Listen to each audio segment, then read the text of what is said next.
kita ini setelah pandemi turun 70% hampir. Karyawan saya tidak berhentikan, tapi tetap saya kasih sembako, tetap saya kasih gaji, tetap saya gaji. Dan alhamdulillah saya jual mobil, Mas. 2 mobil saya jual. Ini serius? 2 rius. 2 mobil, guys. Jual mobil? Selama enggak, sebelum lebaran. Sebelum lebaran? Sebelum lebaran tuh saya mikir karyawan saya. Yang pertama, saya mikir karyawan saya. Gajinya itu ya?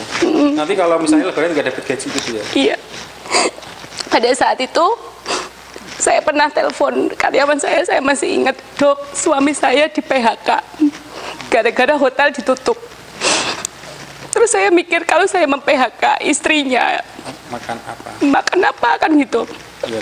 Dan alhamdulillah waktu mau lebaran itu kan saya harus kasih yang namanya apa? THR. THR. Dan THR itu kita nggak bisa langsung ngasih. Akhirnya kita juga harus ngasih parcel untuk mereka lebaran. Ya. Akhirnya saya bargaining sama Allah itu. Ya Allah, saya mau menjual mobil saya. Jual mobil Innova baru itu. Saya jual.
Assalamualaikum. Waalaikumsalam. Alhamdulillah. Sudah nyampe di rumahnya Sultan Wino.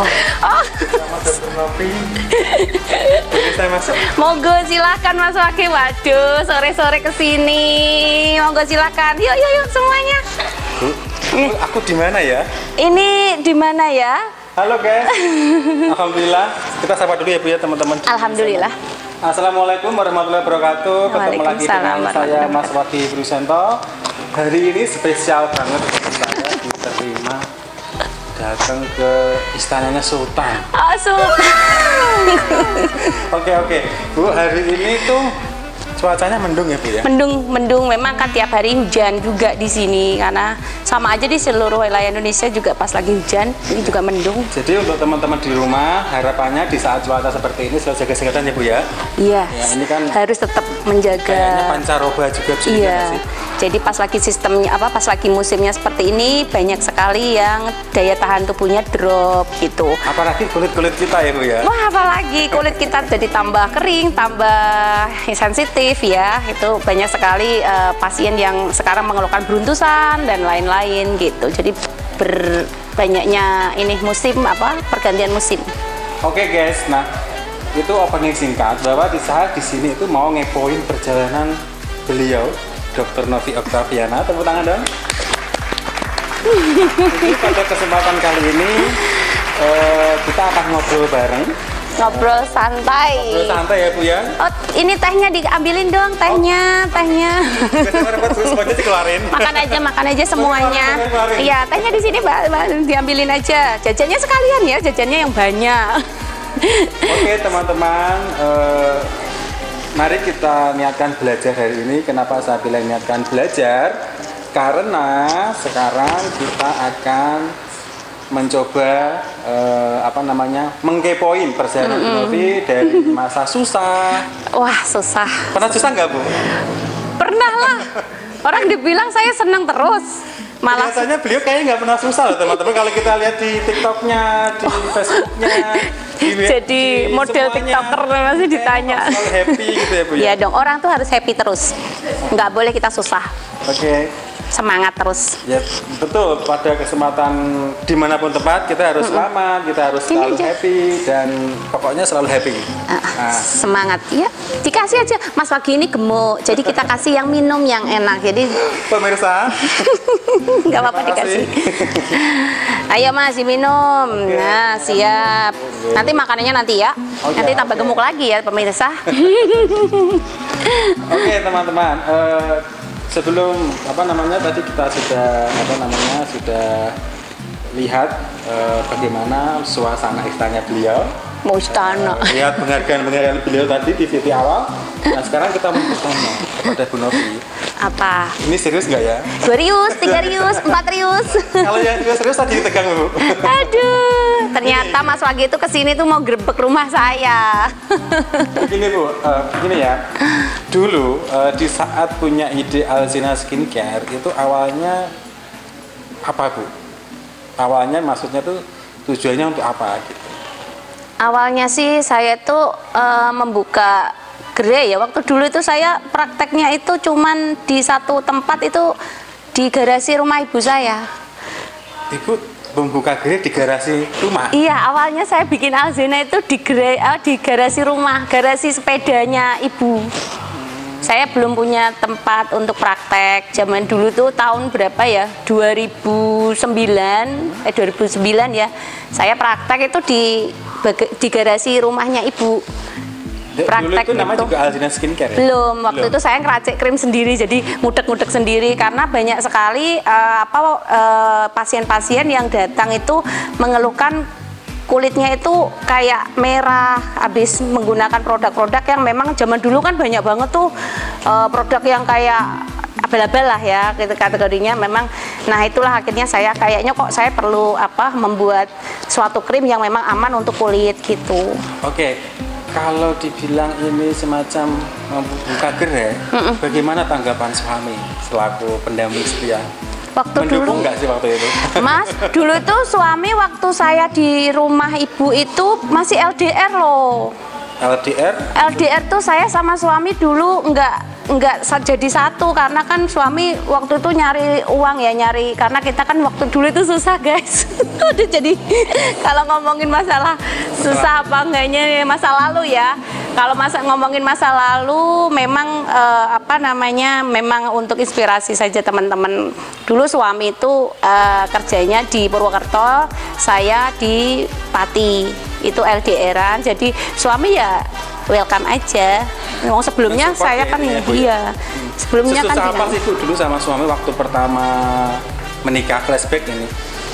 Kan sepertinya kok dari dulu udah kepenak gitu ya. Kepenak.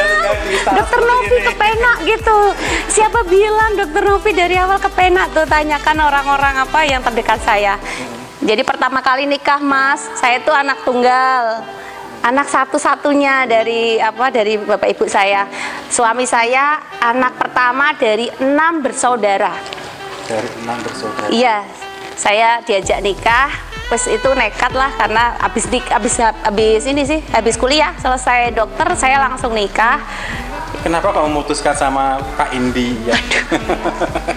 Apa kelebihannya Bu? Belum melamar. Wah, malah jadinya. Kalau kita belajar seorang Bu Novi pasti sebetulnya kita tahu ya yang para jomblo bisa memperhatikan gimana cara tips-tips untuk mendapatkan seorang pasangan yang luar biasa. Zaman dulu itu Pak Indi kan ya tergolong mahasiswa yang memang kurang mampu atau memang ya tidak kaya banget, tidak kaya tapi putra pegawai negeri biasa dan kuliah, dan baiknya itu beliau tanggung jawabnya tinggi, itu saja. Jadi halo Pak Indi. Tanggung jawabnya luar biasa. Itu yang sampai sekarang memang saya kagumi, dan juga itu yang kedua kejujuran, itu yang penting sekali. Pasangan itu bisa langgeng sampai sekarang. Dari tim kami jenengan itu sama Pak Edi pernah ngontrak ya? Ya Allah Mas, saya tuh nikah, setelah nikah saya langsung diboyong ke Purwokerto. Purwokerto? Iya, di Purwokerto saya itu kerja pagi saya kerja di klinik, saya tuh gajinya 12.000 sampai jam 12. Itu 12.000 saat iya tahun 2008. 12.000. Satu pasien 2.000. Satu pasien 2.000. Iya. Terus saya istirahat pulang ke kos-kosan. Waktu itu saya kos 3 kali 3. Kos 3 kali 3. Iya. Coba kalian imajinasikan. Di depan Unwiku itu kos-kosan polisi semua itu loh. Akpol itu saya ngekos di situ sama suami, pengantin baru, ngekos dan kamar mandinya di luar. Kamar mandi di luar. Oke, nggak usah dibayangin kamar mandinya teman-teman. Kita bayangin aja kos-kosnya 3 kali 3. 3 kali 3, saya makan kalau pas lagi tanggal 1 sampai tanggal 10, saya sama Pak Indi itu makannya bolehlah dikira makan nasi sama soto, kadang ada ayamnya, ada lelenya. Tapi kalau tanggal 11 sampai tanggal 20 itu kita agak-agak restrik gitu, mulai dikencangkan ikat pinggang gitu. Kita makan ya itulah kayak soto dipakai bagi berdua. Jadi beli soto bungkus, nasinya kan saya buat nasi sendiri. Nanti pas lagi makan dan Pak Indi pulang dari kantor, saya pulang dari rumah sakit di Purwokerto itu saya mesti nggak pernah jajan karena nggak punya uang. Saya makannya ya pokoknya berdua gitu, makanya yang penting berdua. Dan itu dibagi 2 soto coba. Nah, kita cari kesimpulan bahwa kalau kita udah komitmen berdua, iya, mau tidur beralaskan tikar pun, tapi bahagia. Iya bahagia Bu ya. Dan terakhir itu bulan akhir bulan itu mesti makannya mie gelas. Itu mie gelas stoknya banyak sekali di kos-kosan. Alternatif ya bagi yang lagi. Dan kita kalau orang lihat naik mobil roda 4 Mas, kita itu kepengen punya mobil ya. Kita ada motor aja kita motornya dari ibu, saya dikasih dari ibu tuh motor pakai kemana-mana. Pak Indi kan punya motor juga waktu kuliah. Udahlah kita pakai kerja ya, kita berdua naik motor. Kalau kita ke tempat ibu yang mertua di Banjarnegara, kita naik bis gitu. Ngebis. Luar biasa teman-teman, ternyata masa lalu Bu Novi dengan Pak Indi luar biasa. Oh ya, Bu Novi ini adalah seorang founder Alzina Skincare Indonesia yang sekarang sudah memiliki cabang lebih dari 40 yang tersebar di seluruh Jawa Tengah dan Jogja. Jawa Timur juga. Jawa Timur juga. Oke teman-teman. Jadi, oke, kita kembali ke Alzina Skincare. Iya. Oke.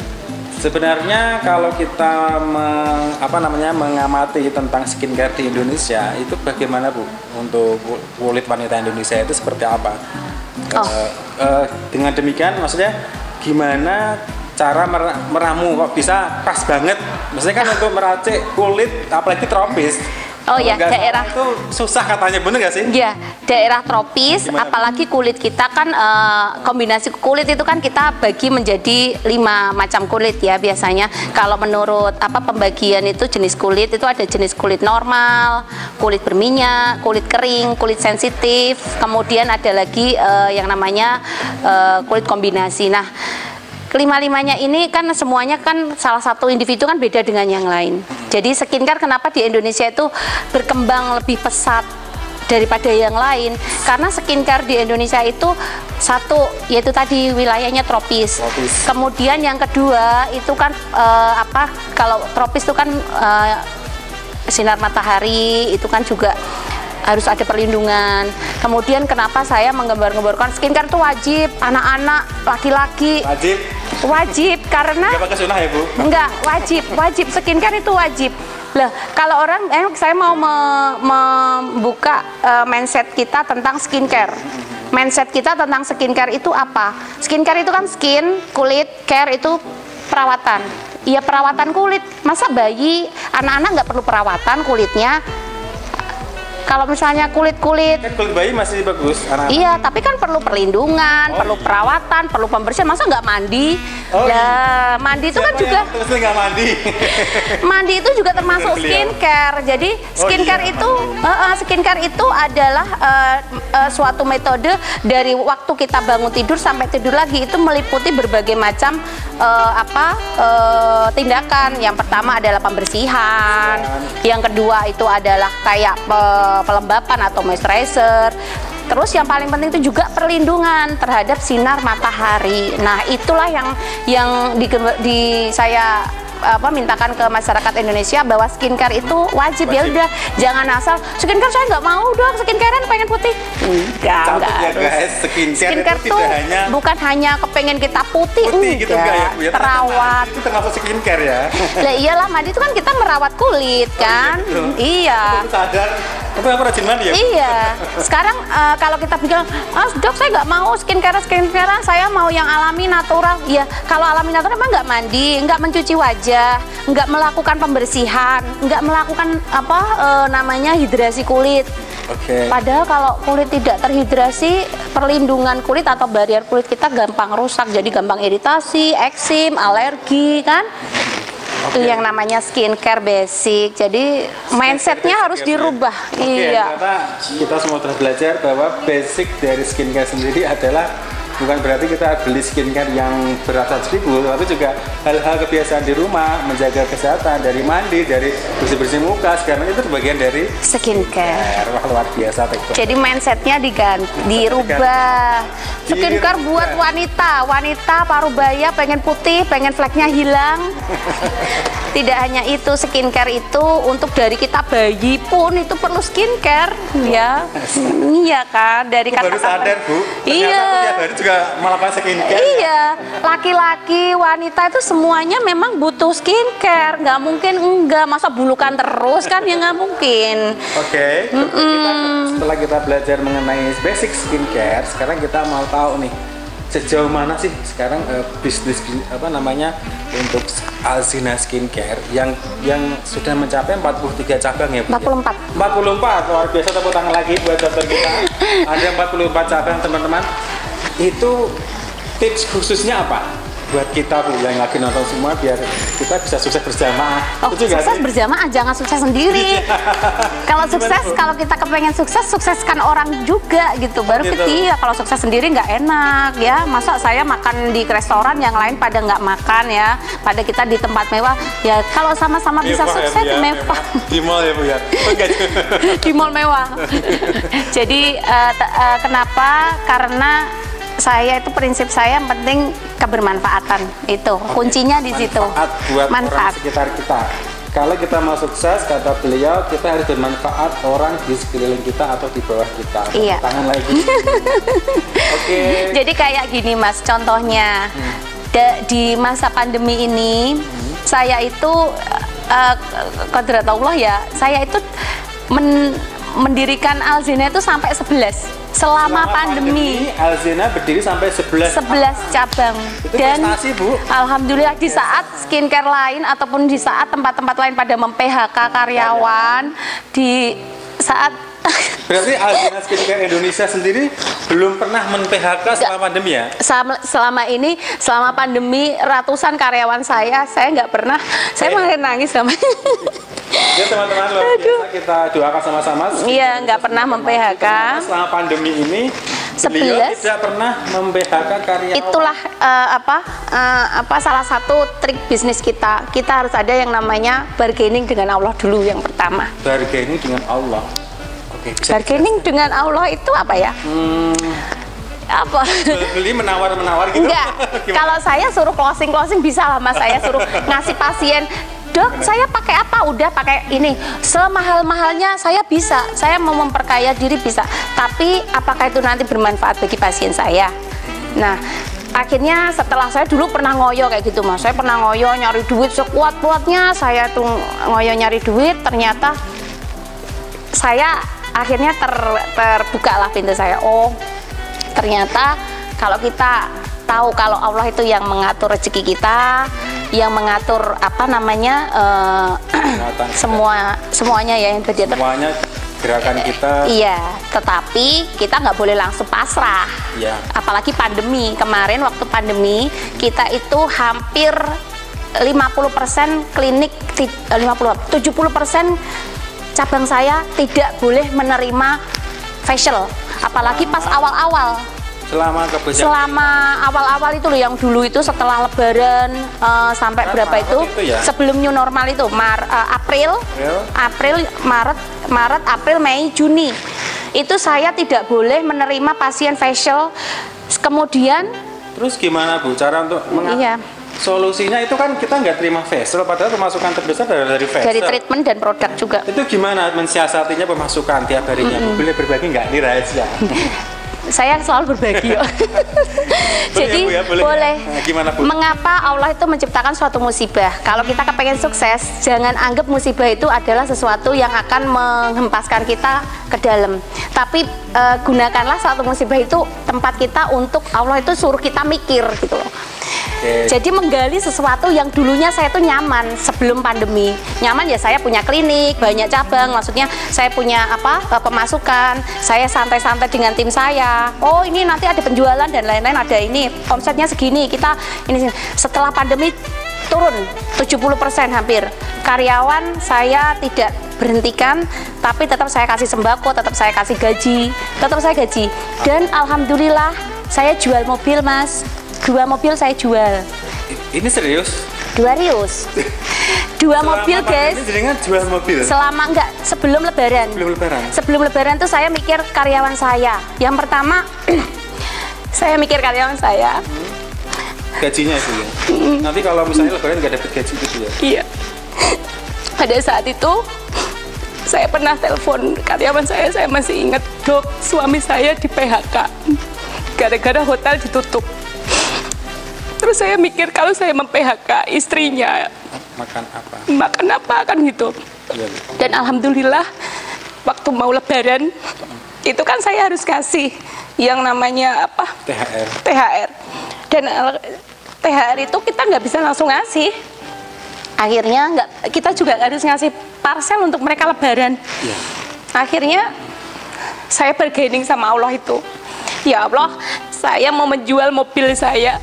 Jual mobil Innova baru itu saya jual, dan alhamdulillah pun pada saat pandemi ada yang mau beli mobil saya, dan saya bilang ke suami saya, udah kita jual aja, nanti insya Allah akan diganti yang lebih baik.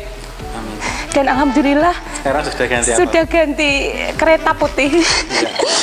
Dan itu doa dari karyawan semua dan doa dari keluarga semuanya, keluarga besar Alsina, ternyata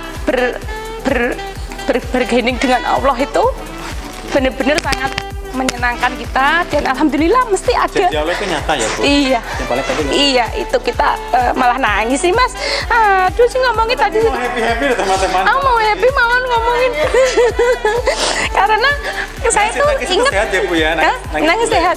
Karena saya tuh ingat karyawan saya yang suaminya di PHK semua karena pandemi. Terus saya harus ngasih makan mereka, dan saya juga tidak ada pemasukan waktu itu, dan saat itulah titik puncak saya harus mikir memeras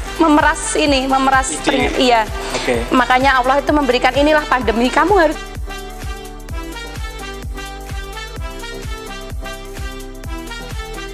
Akhirnya kita buka yang namanya bisnis jaringan itu. Online ya, Bu, ya? Online, dan alhamdulillah produk kita jual online dengan berbagai macam jaringan, dan reseller kita udah banyak seluruh Indonesia. Ada berapa member sih, Bu, kalau nggak salah untuk? Kalau member tuh ribuan, Mas. Di setiap cabang itu setiap cabang beda-beda kalau member. Oke, jadi kalau menurut saya kan memang kalau sebuah klinik kalau membernya ribuan berarti kan udah dipercaya ya, Bu? Alhamdulillah, produk kita itu setiap bulan itu repeat ordernya hampir 5 kali lipat setiap bulan. Produk yang kita launching itu luar biasa itu semua karena memang dari kerja keras semuanya. Gitu. Oke teman-teman, tadi itu kalau kita menyimpulkan bahwa Allah telah memberikan ujian ke kita harus menyelesaikannya ya, Bu. Sip. Kita tidak boleh meninggalkan ujian itu, kita kerjakan dengan tulus ikhlas. Kalau kita bisa menyelesaikan ujian dengan baik, insya Allah derajat akan diangkat. Itu yang pertama. Setuju, yang ya, kedua apa coba? Apa, Bu? Ikhlas. Ikhlas, luar biasa. Dia mau bahas nanti ikhlas. Setelah itu kita bahas bisnisnya. Yang pertama tuh fondasinya dulu itu. Fondasinya tadi teman-teman saya simpulkan kita harus melewati semua ujian dengan inovatif ya, Bu, ya. Iya. Berpikir dengan berpikir inovatif dan berpikir kelas. Solusi dapat apa namanya semua apa yang kita capai, terus kemudian kita ikhlas. Betul, ikhlas itu. Ikhlas sejauh mana ya Bu? Kalau kita ngomongin ikhlas itu luar biasa loh Bu. Seperti itu contohnya tadi saya ngerelain mobil saya. Oh iya betul. Mobil saya 2 itu HRV yang sering saya pakai juga, itu kan juga saya keluarin juga. Nebeng ya Bu ya? Iya, pokoknya mobil itu sejuta umat deh, itu mobilnya siapa yang pernah saya nebeng sama saya, monggo HRV. Jadi dua-duanya saya jual, itu ikhlas itu contohnya. Kemudian mengikhlaskan sesuatu itu kalau misalnya kita sudah memberikan sesuatu ke orang, itu jangan sampai kita mikir nanti itu untuk apa, enggak. Misalnya saya bersedekah, nanti itu biar saya dapat uang, enggak boleh. Murni karena memang kita bantu. Jadi misalnya kita kita lagi lihat orang terus langsung iba, lihat orang yang lagi ini iba langsung kita kasih, itu memang benar-benar kekuatan itu ada. Nah, barulah yang ketiga kita namanya marketing. Ini marketing. Guys, kita masuk ke sesi terakhir itu membahas tentang marketing. Ini nanti yang kalau teman-teman di rumah, ada investor di rumah atau teman-teman calon reseller Alzena, itu secara teknis mudah nggak sih pengen gabung ke Alzena? Oh, mudah sekali. Cabang mana yang belum ada Bu? Siapa tahu ada minat? Oh, boleh. Kita masih banyak sekali membuka link untuk kerjasama atau investasi di Alzena. Investasi di Alzena itu mulai dari 500.000 aja sudah bisa. Sekarang. Jadi investasi. Ya, itu misalnya kayak istrinya di rumah. Lagi misalnya istri saya lagi di rumah nggak ngapa-ngapain, kita latih sampai bisa jadi reseller. Oke, poin 1 kita sudah bisa jadi reseller dengan minimal transaksi Rp500.000 dengan pendampingan profesional di bidangnya. Iya. Gitu ya Bu ya, dari tim manajemen Alzena. Iya. Kemudian yang kedua itu adalah agen itu 2 juta, belanja stokis kita support, kemudian konten marketing dan lain-lain kita support. Gratis semuanya. Luar biasa, support materi marketing. Kemudian ada lagi Bu? Ada lagi yaitu tim. Itu yang penting, tim kompak. Timnya itu kompak, biasanya satu cabang dengan cabang yang lain omsetnya itu berubah-berubah. Kalau timnya lagi nggak kompak, dia mesti omsetnya turun. Oke, kekompakan tim, catat kompak tim. Teamwork ya lah. Iya. Okay. Kemudian yang paling utama juga itu adalah service excellent dong.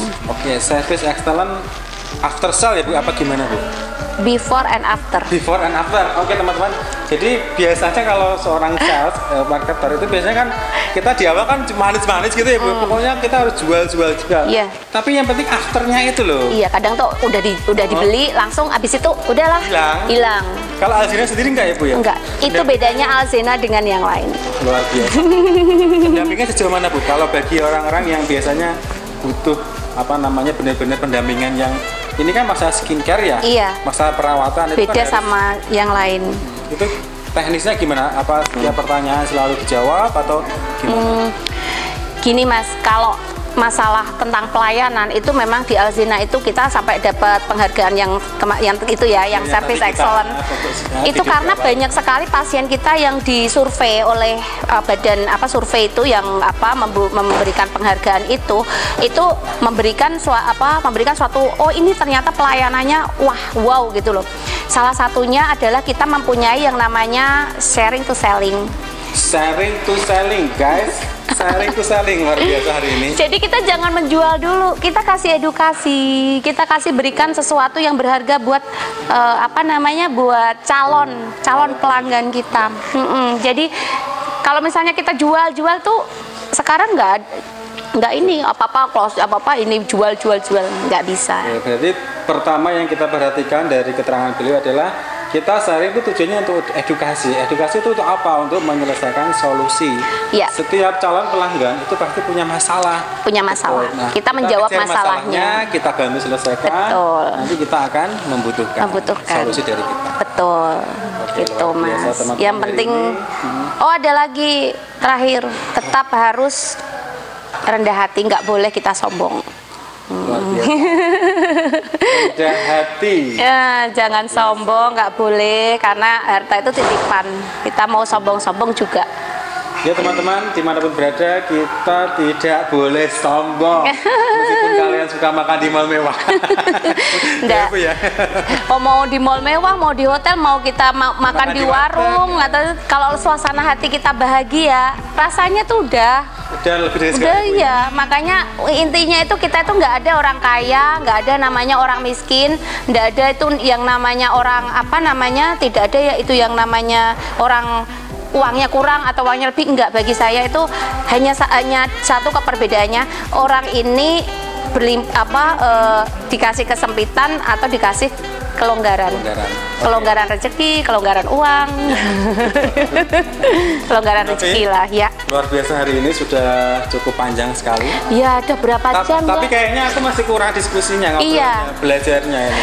Iya, nanti disambung lagi ya. Pribadi dari channel Wahdi Brusanto, YouTuber nih, keren banget, subscribernya udah banyak, dapat jutaan lagi dari YouTube. Promosi nih Bu. Iyalah, keren banget, subscribe aja nih, bagus banget. Saya di follow juga Alzena Skincare Indonesia. Dan juga Dr. Novi atau boleh. Taviana juga nanti dicantumkan di sini. Dicantumkan saja. Yang mau sharing-sharing lebih jauh mengenai bisnis ataupun kendala-kendala atau keluhan di kulit, nanti juga tak cantumkan di deskripsi, itu semua ada. Jadi semua. Yang paling penting adalah hari ini kita sudah mendapatkan ilmu yang luar biasa, perjalanan dari bawah, dari minus, bukan dari nol, tapi dari minus. Sampai seperti ini yang kita lihat kondisi rumahnya, semua bisnisnya sudah. Ini titipan aja. Titipan luar biasa, kita garis bawahi, semua hanya titipan dari Allah SWT supaya kita tidak boleh sombong. Nggak boleh. Oke, saya tutup dulu teman-teman. Sampai ketemu lagi di lain waktu.